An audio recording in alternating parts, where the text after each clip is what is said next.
So mainly there were two main topics that will be discussed in this chapter.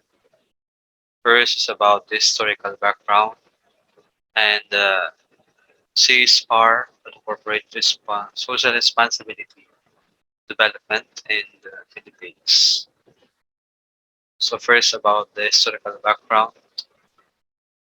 Green concern is having a significant influence in the development of a green environment society. Enterprises are progressively contributing to the ongoing deterioration of existing ecosystems by releasing massive amounts of dangerous and chemicals and making inappropriate use of available natural resources, posing a severe threat to the biodiversity of our environment. As a result, a variety of actions must be implemented to prevent the degradation of the environment caused by human activities.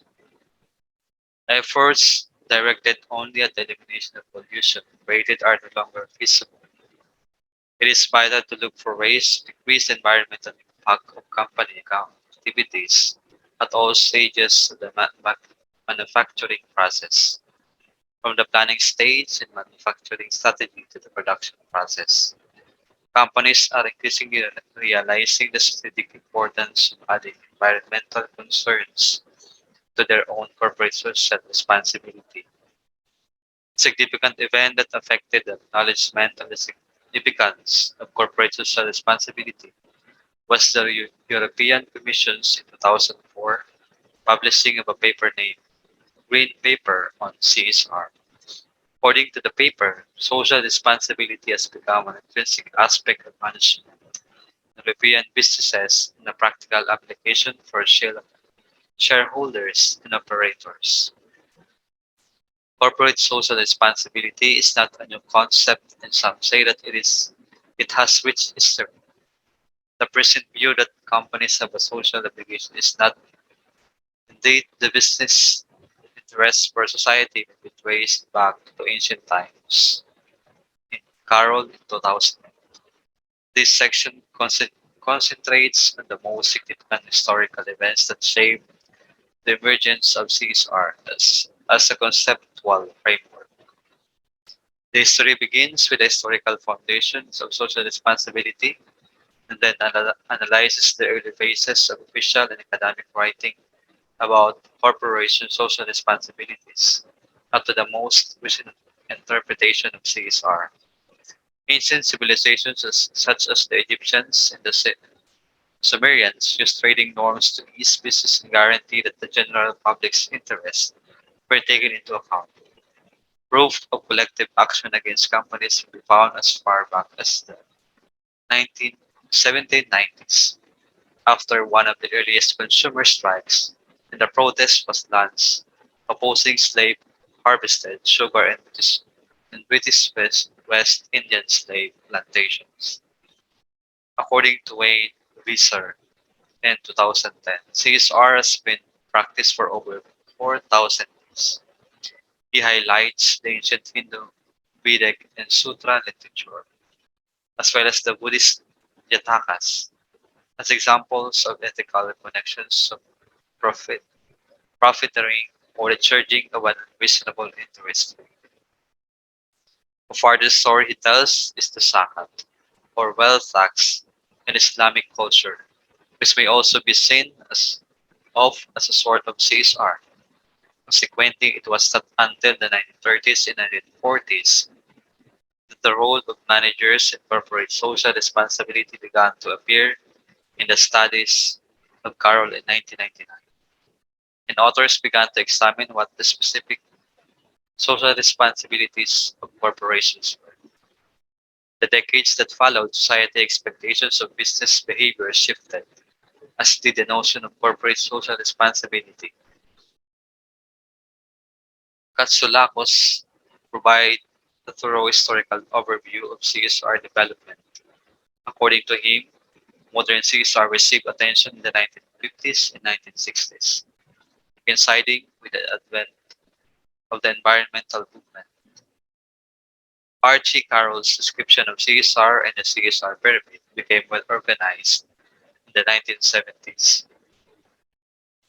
In the 1980s, a rising number of CSR regulations related to occupational health and safety were introduced. Throughout the 1990s, a number of international laws and requirements were produced and began to be utilized in many sectors. Some of these codes will be discussed in greater detail later in the world of the text, notably in the sections on business and human rights in the Philippines. After the Earth Summit in Rio de Janeiro in 1992, the 1990s saw the emergence of sustainability principles. Beginning in the 2000s, we can see CSR becoming more widespread and maturing as a phenomenon. As a result of many corporate failures, the public is more attentive and observant than the private sector, putting pressure on corporations to be fair and more responsible. So secondly, the CSR's evolution in the Philippines.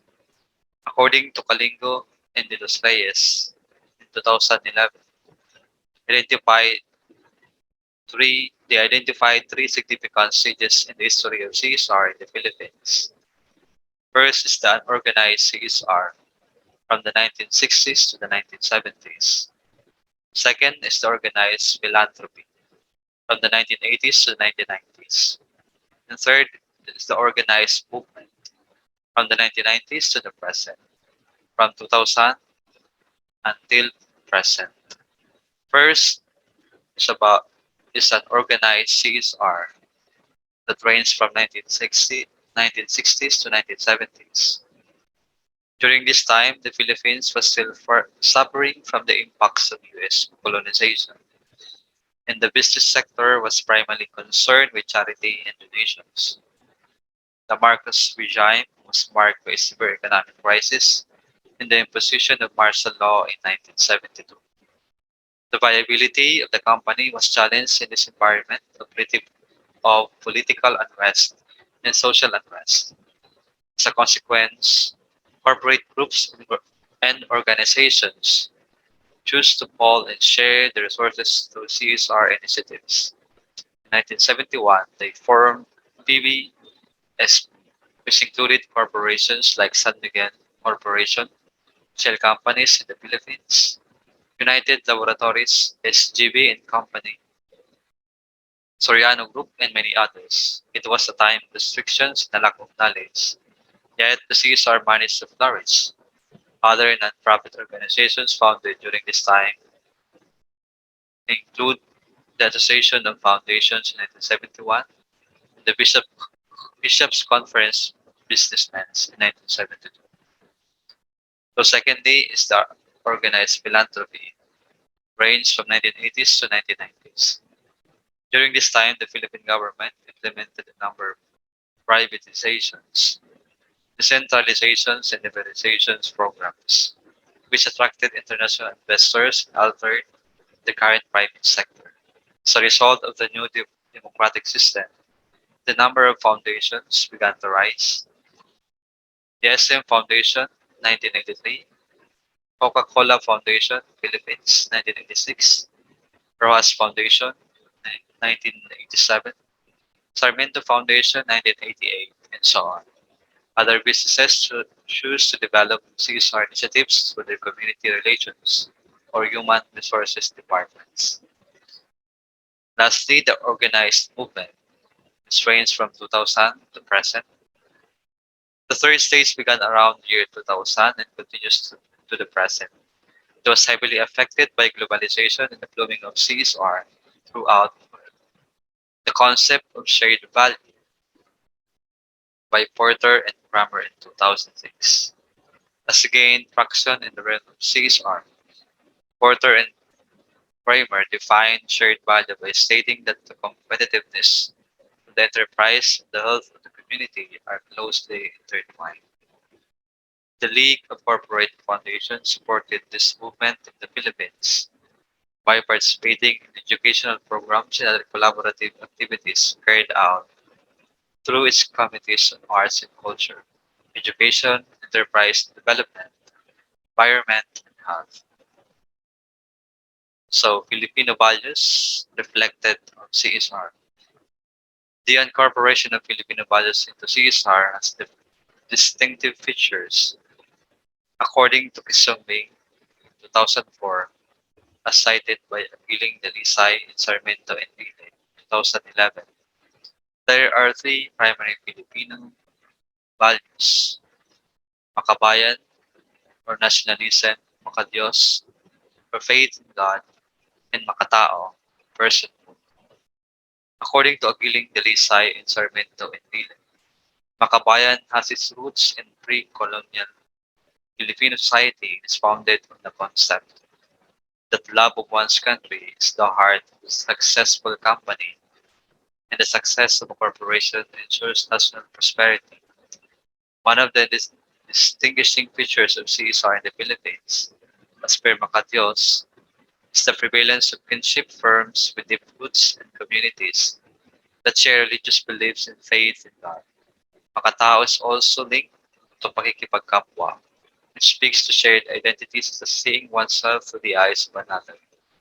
Aiding the less fortunate is considered as helping a fellow being, and is an example of pakikipagkapwa. Bayanihan is a deeply entrenched notion in Filipino culture, and it is related with the spirit of voluntarism or camaraderie, kinship. There seems to be an obvious link between bayanihan and the supremacy of philanthropic CSR in the Philippines. The majority of the Filipinos have personally participated in CSR initiatives through voluntary or personal donations. Its practice is highly common within and across families and kinship groups, as well as in church-related organizations or social welfare organizations that engage in activities such as Sunday collections, social gatherings for a cause, fund drives such as Piso para sa Pasig, the solicitation of donations, special fund advocacy, Christmas and fund drives, and disaster relief operations. ABS-CBN sa Pamilya and James Kapuso Foundation.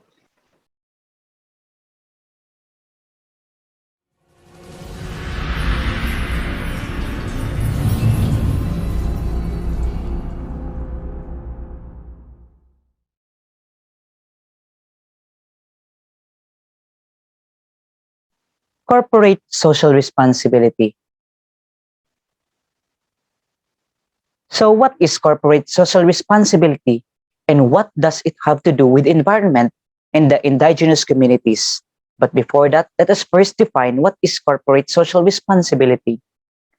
Corporate social responsibility or CSR is a strategic approach in which businesses incorporate social and environmental issues into their company operations and relationships with stakeholders. Werther and Chandler observed that when discussing CSR, multiple terms and concepts such as strategic, philanthropy, corporate stewardship, business responsibility, corporate citizenship, global business citizenship, corporate community engagement, community relations, and so on are frequently used interchangeably. Internationally functioning institutions or organizations present four applicable definitions of CSR here. The WCSTs, or the World Business Council for Sustainable Development, defines CSR as corporate responsibility is the continuing commitment by business to contribute to economic development while improving the quality of life of the workforce, of the families, and as well as of the community and society at large. There's also a definition of the CSR WIRE's definition of CSR. For them, CSR is the integration of business operations and values whereby the interests of all stakeholders, including investors, customers, employees, the community, and the environment, are reflected in the company's policies and actions. ILO also defines CSR as a way in which enterprises give consideration to the impact of their operations on society and affirm their principles and values both in their own internal methods and processes and in their interaction with other actors. Visser quotes David Packard, a co-founder of Hewlett Packard, as saying the purpose of business. Why are we here? Many people assume wrongly that a company exists solely to make money. People get together and exist as a company so that they are able to accomplish something collectively that they could not accomplish separately. They make a contribution to society.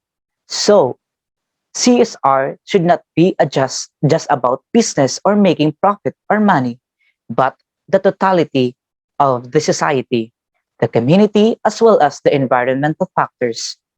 So defining CSR is also different in the Filipino context because understanding of a corporation's social responsibility may differ depending on society, culture, traditions, and time. Because there is no precise definition of CSR, definitions in the Philippines focus on economic growth and the necessity of a community investment. Two definitions here about the concept are provided. The League of Corporations Corporate Foundations Incorporated defines CSR as a corporation's continuing commitment to perform as a responsible member of society by behaving ethically and contributing to economic development while improving the quality of life of its workers, the community, and the environment.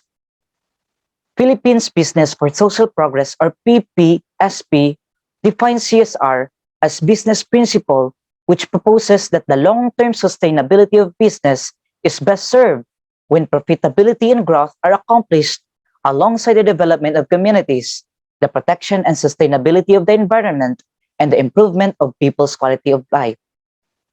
So as a result, all definitions of CSR may be gathered and expressed through these five dimensions.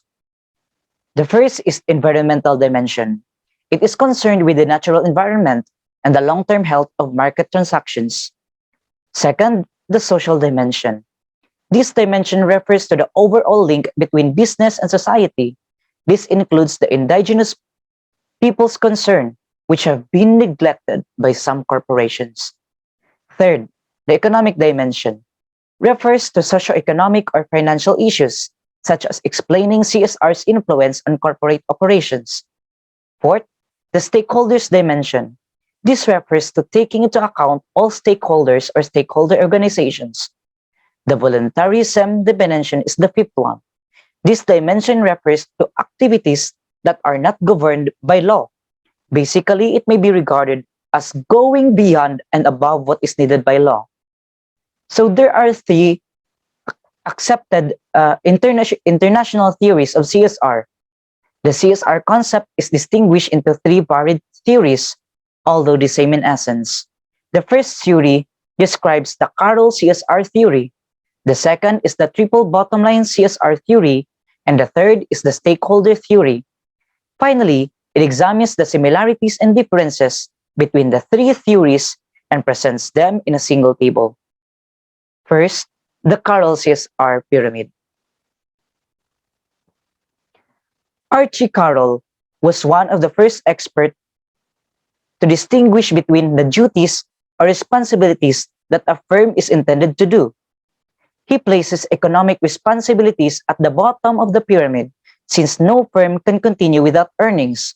Legal responsibilities signify a company's obligation to operate within the legal structures imposed by the government. For example, paying taxes. It is ridiculous to consider a firm to be sharing CSR ideals if it engages in financial crimes, money laundering, or even the production of harmful products. Ethical duties pertain to avoiding having a detrimental impact on one's stakeholders. For example, false marketing. Civil societies and groups play a significant role in developing company ethical regulations before they become formal laws. Lastly, the philanthropic or discretionary responsibilities. These are proactive steps that a firm may take to make a good influence. It is a voluntary action motivated by the desire of the business to participate in social activities that are not legislated, not required by law, and are not widely acknowledged in the business community as ethical. So, philanthropic responsibility is a pure act of contributing to society. The examples can be Liga or other barangay activities, or programs. Thus, basic principle of the Carroll pyramid is to apply CSR projects in a systematic manner. Carroll, on the other hand, certainly had American-type capitalistic cultures in mind when he constructed his first four-part design of CSR, and later his pyramidal portrayal of CSR. Visser reviewed Carroll's pyramid in developing countries or continents, specifically Africa, and stated that the sequence of the CSR itself tiers from tiers differs from the conventional pyramid. Visser stated that while economic responsibility remains the most important in developing nations, charity comes in second, followed by legal and then ethical duties. Second theory, the triple bottom line theory. John Elkington proposed the triple bottom line idea, or TBL, in his book Cannibals with Forks, the triple bottom line of 21st century business.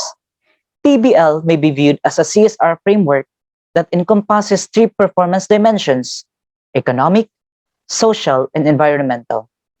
First, people, or the social dimension, focuses on the organization's influence on the communities in which they operate, often known as corporate responsibility. Second, profit or economic component focuses on the financial impact on the overall enterprise level, which is commonly stated in financial terms, such as resource efficiency, sales, or profit, cost savings, employment creation, and product advantages. And lastly, the planet, or environmental dimension, is concerned with the direct influence on ecosystems, land, air, and water as a result of operational inputs and outputs. However, Timothy F. Slapper, an economic research analyst, stated that putting the TBL theory into reality is difficult. These difficulties include quantifying each of the three categories, locating relevant data, and estimating policy's contribution to sustainability. Overcoming these issues enables business to make the best long-term decisions, despite the fact that practically all business are already attempting to implement the TBL strategy. A few stand out for their quick adoption. Unilever, DHL, Energy Corporation, Patagonia, Novo Nordisk, and Betterworld Books are among them. Unilever, for example, plans to reuse 100% of its plastic packaging by 2025. The Stakeholder Theory. Stakeholders are defined generally by Freeman and Reed on 1984 as any identified group or individual who may influence or is influenced by the attainment of an organization's objectives. According to Naik and Chetty, stakeholder theory is a concept that highlights the link between company and its many stakeholders, such as investors, customers, employees, suppliers, and so on. The stakeholder theory emphasizes the importance of a company creating value for all stakeholders who are impacted by its business activities and choices, not only its stakeholders. Thus, stakeholder theory posits that a corporation's aims can only be realized by safeguarding and balancing the interests of various groups of stakeholders. As Donaldson and Preston have pointed out, the development of stakeholder theory has proceeded along three often confused lines: the instrumental approach, the descriptive approach, and normative approach. The following is a real-life illustration of this issue. A civic action case, for example, was filed against W.R. Grace Manufacturing, an American chemical factory located at Woburn City, Massachusetts States in the United States of America. Unloading W.R. Grace hazardous waste into the Woburn River resulted in a significantly high rate of leukemia cancer in Woburn during 1996, resulting in the deaths of 8 children in the city. Later, the Court of Woburn, the proprietors of W, made a ruling. R. Grace must pay around $20 million to clean up the land and groundwater, as well as compensate the residents of the region. As a result, the danger under the stakeholder theory is that corporate directors may share the interests of stakeholders who are simply interested in increasing profits, business per se, and not for the societal concerns, across the range of other stakeholders as individuals in the surrounding region whose lives are affected by the business activities, particularly the indigenous communities or people who are living in the target lands of selfish capitalists. The similarities and difference between the three theory concepts. The Carroll pyramid theory and the triple bottom line theory appear to have the same worry about the economic requirements of CSR. Furthermore, the stakeholder theory emphasizes the economic duty, which is shareholders' desire to maximize business profits. As a result, there is argument and ambiguity about additional obligations among the three theories. According to the Carroll CSR pyramid theory, business must focus on doing business legally, ethically, and philanthropically. While such a theory has the risk of firms ignoring many other external conditions, including social and environmental issues. Before implementing a Carroll CSR strategy, it is necessary to research the social and environmental demands of a company's surrounding community, since these elements may alter the priority and order of a company's responsibilities. According to the TBL theory, organizations must operate similarly to the Carroll pyramid theory in terms of economic and social issues. However, according to the TBL theory, one of the most important components in establishing corporate sustainability is environmental considerations. The difficulty in putting TBL CSR theory into reality is striking a balance between the three roles.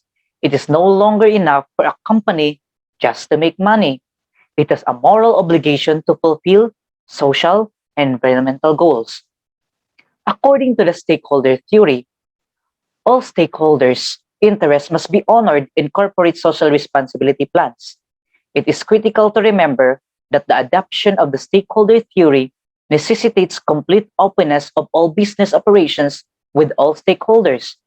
Due to a lack of transparency, company executives may be able to utilize their position and ignore community requests while profiting. The table summarizes main properties and characteristics for three CSR theories.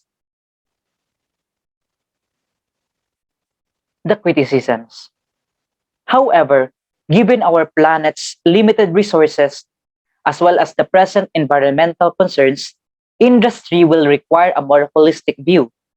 Companies that are uncaring and uninformed of their social and environmental duties are likely to face increasing criticism. There are various authors who are critical of CSR. Many of them believe that CSR is employed to increase profits rather than to serve the underprivileged. Others, on the other hand, believe that CSR is a good approach to make the world a better place. Robert Rich, the former US Secretary of Labor during the Clinton administration, is a strong critic of CSR. He claims that CSR is being used to deflect attention away from enacting laws that protect and enhance the common good, and to keep super capitalism from dominating politics. He believes that democratic processes and law are the most effective means of pressuring businesses to be responsible. Without regulations applied to all corporations, stakeholder boards would face a race to the bottom.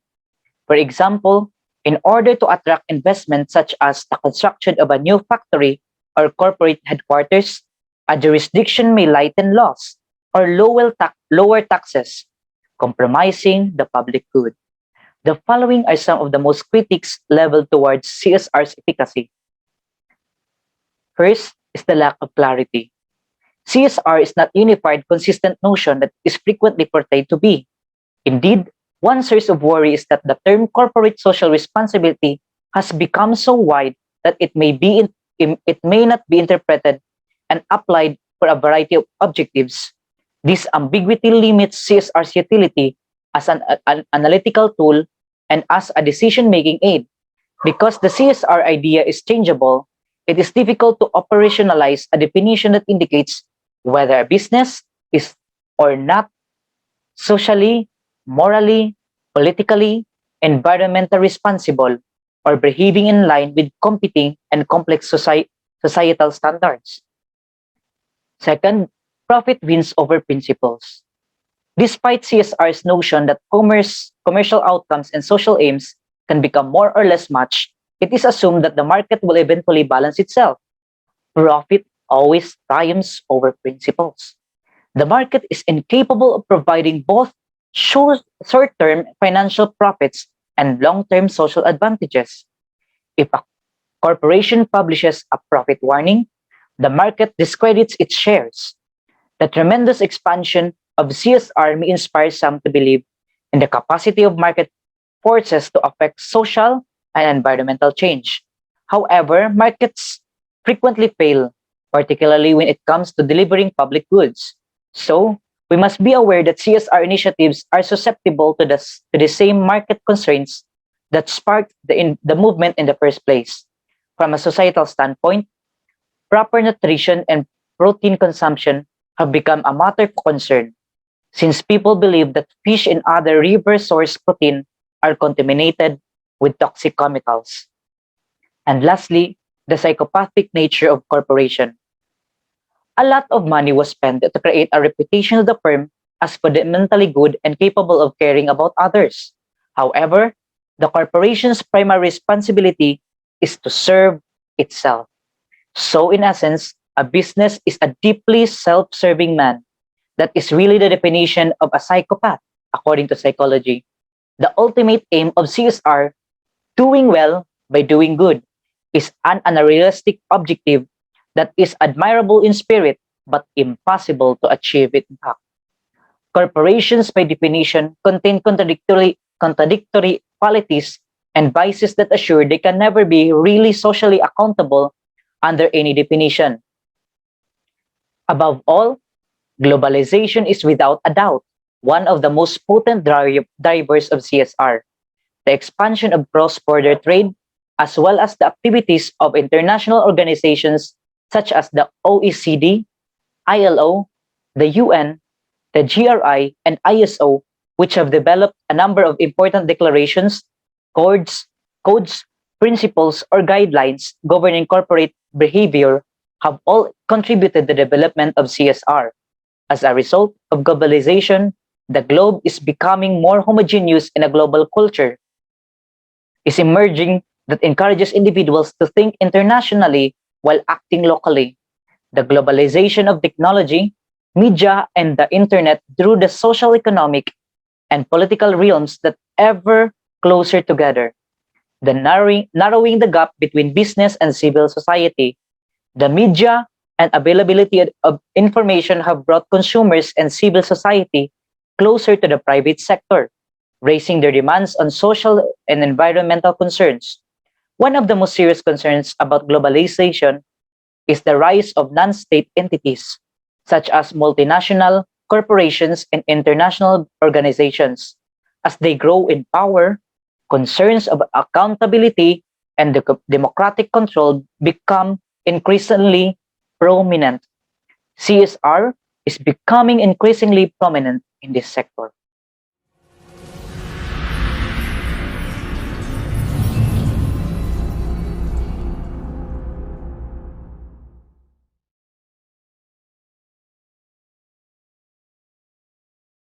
Business and human rights in the Philippines, a threat to indigenous peoples and environment. Now, the relationship between business and human rights will be examined in this section in order to better explain the relationship between CSR and the human rights situation in the Philippines. So, according to Campbell in 2004, human rights have come to represent the moral dimension of globalization, the formation of universal standards to which we can look for guidance for the humanization of capitalism. Human rights set the parameters and goals for any legitimate human organizations.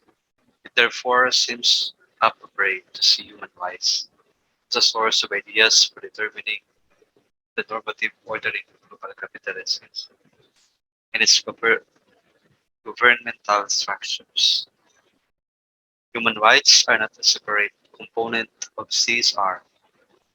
Indeed, because human rights are related to employees' rights, working conditions, community relations, or community effect.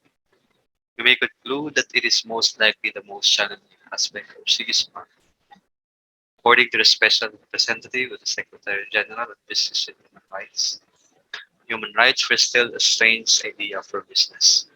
Prior to 2007, when businesses did not comprehend their position within this framework, human rights were viewed as the exclusive realm of states. And no globally acknowledged framework existed. United Nations Global Compact 2011. Human rights violations in the Philippines are frequently associated with child labor, coercive abductions, extrajudicial killings, forced labors, indigenous peoples' right violations, human trafficking or sex trafficking. The Commission on Human Rights of the Philippines, established in 1987, is the Philippines' national human rights institutions. According to the 2012 Universal Periodic Review, the UN country team and UNICEF questioned the CHRP's effectiveness, stating that it remained a weak national agency with a limited budget and little capacity to pursue cases. So, a threat to indigenous peoples. The major criticism leveled by foreign organizations is that these treaties are not adequately enforced in the Philippines. According to Global Witness, 82 people were murdered in the Philippines between 2002 and 2014 as a result of land environmental conflicts. Yati kanayon hati pa hati sa sinimulan kon ba bihala binuldo sir ba ito mga laya na po at nini hati taw tanim ko main po nin pagkalaga siguro kulang haluang gato ya tanim ko'y hati kaw kayo ya humanin pakinabangan simpre nin alon buat hiko. The mining industry, which frequently entails displacements and disputes with indigenous groups, is one of the most controversial in the Philippines. Indigenous peoples in the Philippines confront a variety of risks as a result of what they refer to as development assault, as they suffer to protect their property. Much of it is in areas of forest or mountain that are rich in natural resources, and as a result, conflicts frequently arise with companies, many of which are based outside the Philippines. Example are Switzerland, Australia, Japan, and other developing countries that want to exploit the resources, usually without the consent of the indigenous peoples. The main issues that indigenous peoples face stem from large-scale mining industries that keeps digging up their land, large-scale dam construction that floods the land, widespread logging that deforests their land, or establishment of nature reserves for agriculture that index or restricts access to their own land. Ayala Land, for example, is the subject of a House resolution examining charges of harassment, assault, and allegation of threats against farmers at the Yulu, Hacienda Yulu in Laguna. All of these activities can cause conflict, which can result in militarization of their land, loss of livelihood, or evasion of settlements, which can result in urbanization. So secondly, a threat to environment. Mining is a short-term temporary business that is dependent on how much mineral resources are recovered in a certain place. The Philippine Mining Act of 1995 provides for the awarding of mining contracts to both local and international companies in order for them to discover, develop, and exploit mineral resources. However, then it comes to negative environmental and local community impacts. The aforementioned business is facing its most serious challenges. Mining is not and cannot be a sustainable activity since it serves a clear purpose. For example, despite warnings of environmental damage, fishermen losing their useful livelihood, San Miguel's airport project in Taliptip, Bulacan will proceed in 2021. The Philippines contains billions of dollars worth of resources that, if we do not protect them from different mining businesses that are being developed in our nation, would have terrible effect and will most certainly cause huge long-term environmental and socioeconomic problems. The large-scale mining industries, which are very damaging, are a major source of worry. The disappointing result is that they even neglect our Filipino people's right to a clean environment that does not endanger their lives, particularly in terms of health. Companies, on the other hand, increasingly accept responsibility for the negative environmental effect of their commercial operations and work to improve their business practices in order to offset the effects. For example, the lately in our secretary established a variety of corporate social responsibility projects throughout the nation. She founded Bantay Kalikasan in 1999, but less numerous as well. Numerous environmental challenges in the Philippines. She was also the driving force of hope the several environmental issues. She started the restoration of the Pasig River and neighboring urban streams through the Kapit Bisig para sa Ilog Pasig project, which led to her appointment as chairperson of the Pasig River Rehabilitation Commission. She also spearheaded the rehabilitation of the La Mesa watershed reservation, which holds Metro Manila's last rainforest. Today, the Department of Environment and Natural Resources has placed two nickel mining companies in Zambales under closure. Leo Hazareno, director of the Mines and Geosciences Bureau, named the two suspended mining companies Zambales Diversified Metals Corporation and Benguet Corp Nickel Mines. The CSR should protect the environment and society, such as the rights of the people to land, particularly the indigenous peoples, not just for making profits or capitalist interests. So the national CSR policy. The House of Representatives approved House Bill 9061 on second reading in February 2019, primarily authored by former President and now Speaker Gloria Macapagal-Aron, which seeks to encourage all business organizations established and operating under Philippine laws, whether domestic or foreign, to practice corporate social responsibility in the conduct of the operations in the country. Many firms and other commercial corporations, according to Speaker Arroyo, have demonstrated very little concern for the welfare of society, the communities in which they operate, as well as the natural environment around them. As what she said, their sole purpose is to maximize their respective returns on investment, totally disregarding the impact of their activities on customers, employees, shareholders, communities, and environment, said Speaker Arroyo. Charitable projects and programs, academic research, youth and sports development, cultural or educational advertisement services to veterans, junior citizens, social welfare, environmental sustainability, health development, disaster relief, and socialized and focused housing, and employees and worker welfare related to CSR activities are all examples of CSR related activities.